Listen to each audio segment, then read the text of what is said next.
Hi guys, thank you so much for joining in. Video शुरू करने से पहले please subscribe to my channel and turn on all notifications.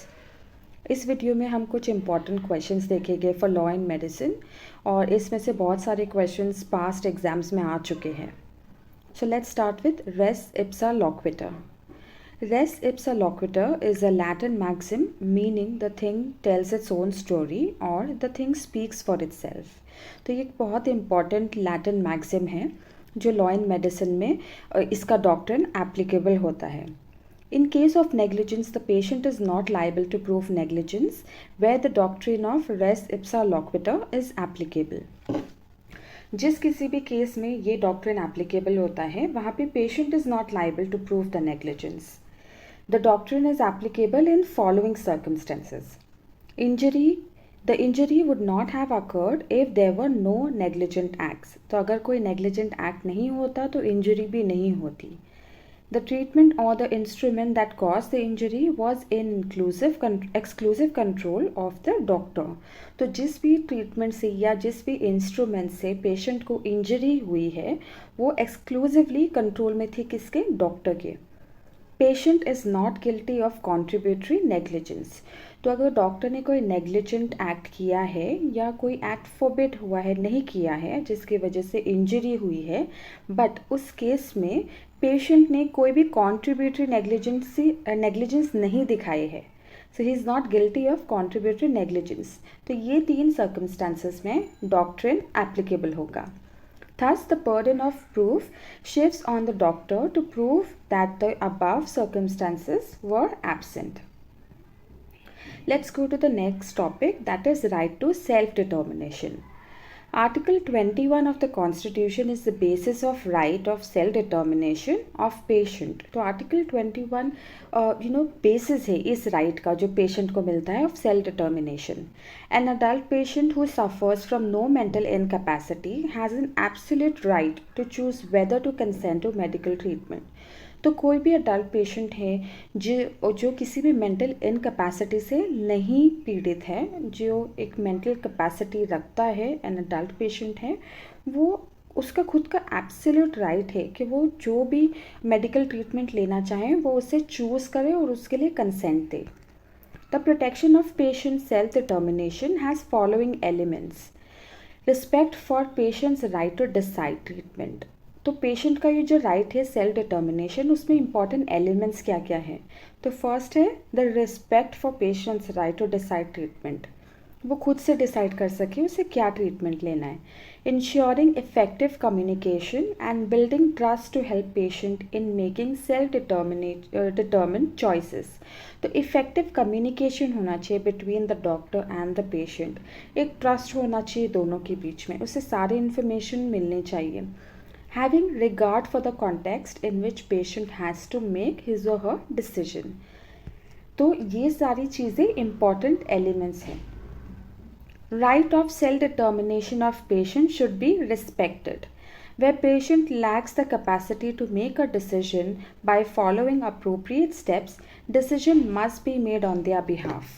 तो अगर ऐसा कोई सिचुएशन है जहाँ पे patient lacks the capacity to make the decision, तो उसके लिए स्टेप्स लिए जाने चाहिए to make decisions on behalf of the patient. Now let's go to the next topic, that is kinds of disasters. Mass disaster means a disaster or calamities on a large scale. The disaster in the ecology and environment is spread over a vast area. तो mass disaster जब होता है तो कोई भी disaster या calamity होती है but on a large scale, जिसमें बहुत सारा part of the environment is covered. Disaster is defined as a disruption on a massive scale, either natural or man-made, occurring in short or long periods. There are two kinds of disaster. तो हम यहाँ पे दो type के disaster देखेंगे. First है natural disaster. A natural disaster is described as major event caused by Earth's natural processes that results in significant environmental harm and loss of life. तो natural disaster वो है कि कोई मेजर इवेंट हो हमारे अर्थ पर, लेकिन वो नेचुरल प्रोसेस के थ्रू हो, उसकी वजह से, वो उस इवेंट की वजह से एनवायरनमेंट को कोई तरीके का हार्म पहुँचे या लाइफ लॉस हो, लॉस ऑफ लाइफ हो जाए। इसके कुछ एग्जाम्पल्स हैं जैसे कि earthquakes, tsunamis, tornadoes, cyclones, floods, ये सारे एग्जाम्पल्स है for natural disaster. Now let's look what is man made disaster then. तो man made disaster have an element of human intent, उसके अंदर एक ह्यूमन इंटेंट का एलिमेंट होता है, एक एक पार्ट होता है ह्यूमन। नेग्लिजेंस और error involving a failure of a man made system. तो नेग्लिजेंस हो या एरर्स हो जिसकी वजह से कोई मैन मेड सिस्टम हो जिसमें फेलियर आ जाए, जैसे कि गैस लीक्स हो गए, ऑयल स्पिल्स हो गए, न्यूक्लियर मेल्टडाउन हो गए, तो ये सारे मैन मेड डिजास्टर्स कहलाते हैं। Now let's go to the next topic, medical negligence and consumer protection act. Medical negligence or malpractice is defined as a lack of reasonable care and skill or willful negligence on the part of a doctor in the treatment of a patient whereby the health or life of a patient is endangered. तो medical negligence या फिर malpractice का मतलब क्या होता है कि doctor जानबूझ के कोई जानबूझ के या फिर किसी भी स्किल की वजह से या विल की वजह से रीजनेबल केयर नहीं दे पाए किसी पेशेंट को in the treatment of the patient, जिसकी वजह से उसके हेल्थ पे इम्पैक्ट हो, उसके लाइफ पे इम्पैक्ट हो या पेशेंट एंडेंजर्ड हो। Protection of right to health is provided for under Consumer Protection Act. It provides justice in the case of negligence by the doctor and surgeons in the medical profession. तो protection of right to health ये exclusively Consumer Protection Act में cover होता है अब, जिससे patient को justice मिले in cases where there is negligence on behalf of a doctor और अ सर्जन। इसमें हम दो केस देखेंगे। तो first case is very important case, Indian Medical Association versus VP Shanta case. It was held that the medical practitioners are liable for damages on the ground of negligence. Thus, we can conclude that the doctor is liable for act of negligence if the patient sues him for the loss. तो अगर loss है और patient sue कर रहा है और ये proof हो जाता है तो doctor becomes liable for the act of negligence. He suffered due to the negligent act of the doctor.